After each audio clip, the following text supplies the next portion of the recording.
आसतु जड़े आज भल सफल चाषी उत्पल साहू भाई जाना तांकर ये गड़िया विषय केते कौन लाभ हो। नमस्कार भाई। नमस्कार भाई। आओ भाई ये गड़िया कर बुद्धि आपको किए देला केते कौन इन्वेस्ट करथिले आउ केते कौन वर्ष को इन लाभ हो जनइबे। मु जेतेबेले बाहर थी चाकरी करथिली आज्ञा सेतेबेले मोर घर पाखे बहुत प्रॉब्लम है आज्ञा मु भाविली घर पाखे रही ना चाकरी करी या भाविकी घर को पलि आसिली आज्ञा से किसी आइडिया नथिला।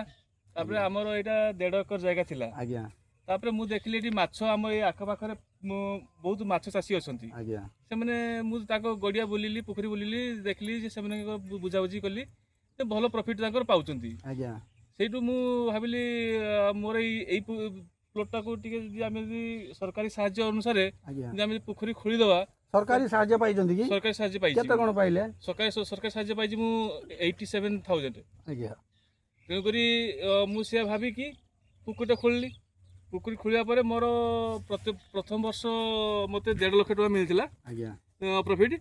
तापरे मु मोर जो एई आड़ी रे चारिपट आड़ी रे मु पनीपरिया चाष करे पनीपरिया चाष रु मु वर्ष को ना कहले 50,000 60,000 टका मु पाउची आउ एबे को आउ टिके अधिका पनीपरिया रो पाइलिनी आ माछरी भी अधिका मिलुची।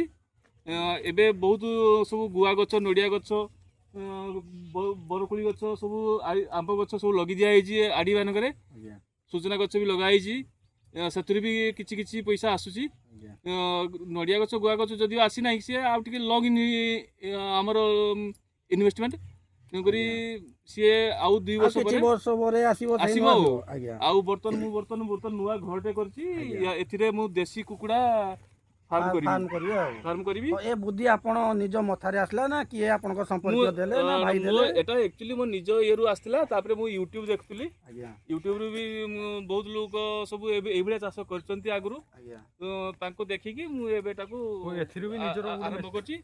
तापरे मोर एई पोखरी आडी रु मु पनीपरिया चाष करी कि मु पावर टिलर भी आनिछि नंगल पई आनिचंती आ निज नंगल करिवे चाष करिवे दि पैसा अधिक लाभ करिवे। आज्ञा आज्ञा VST कंपनी पावर टिलर अछि। तो मोर आउटे जानिया थिला कि आपण सरकारी साहाय्य जति बेले सेफ्टी रे हे गेला ना किछि आपण को ना ना सरकारी साहाय्य 87,000 परे मोर खर्च होला 1,70,000 टका खर्च होईछि पोखरी खोलिया पई।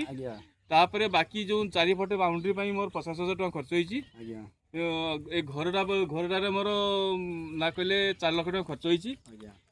तथापि मोर वर्ष सुधा ना कहले 7 लाख 8 लाख टका पर्यंत मोर खर्च हो सारानी किंतु मोर इनकम भी से भाया वर्ष को 1.5 लाख 2 लाख पर्यंत मोर इनकम होउछि।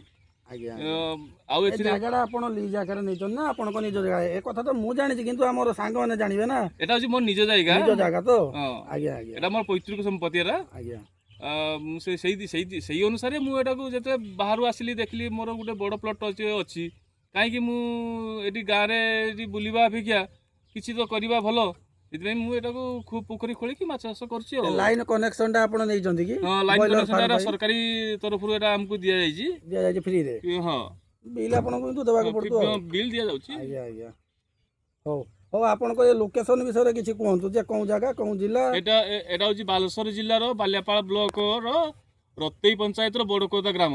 आज्ञा बिल रे एटा आ गां थारु 1 किलोमीटर कि 1.5 किलोमीटर दूर। हां हां हो धन्यवाद धन्यवाद आपण किछि हम चासी भाई उनका को किछि जणै थियारो धन्यवाद आपण।